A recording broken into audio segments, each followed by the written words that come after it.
4 वेगवेगळ्या ठिकाणी अवैध हातभट्टीवर कारवाई करण्यात आली। आरोपींकडून 1,53,000 रुपयांचा मुद्देमाल जप्त करण्यात आला। पोलीस स्टेशन चिमूर हद्दीत 4 वेगवेगळ्या ठिकाणी पोलीस स्टॉपच्या मदतीने धाडी टाकून कार्यवाही करण्यात आल्या। कोलारा येथे प्रवीण गेडाम, प्रमोद पेंडलवार या दोन्ही दारू विक्री करणाऱ्या इसमांच्या घरी छापा टाकून एकूण 80 लिटर अवैध हातभट्टी मोहाची दारू पकडून जागीच नाश करण्यात आला।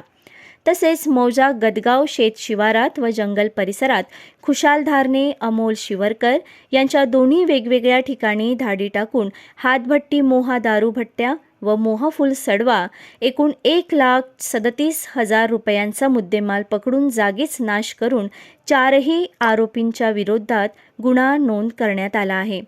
अशा प्रकारे पोलीस स्टेशन चिमूर हद्दीतील 4 वेगवेगळ्या ठिकाणी अवैध हातभट्टी, मोहादारू व मोहफुल सडवा संबंधाने धाडी टाकून एकूण 1,53,000 रुपयांचा मुद्देमाल जप्त करून 4ही आरोपींविरुद्ध गुन्हा नोंद करण्यात आला आहे।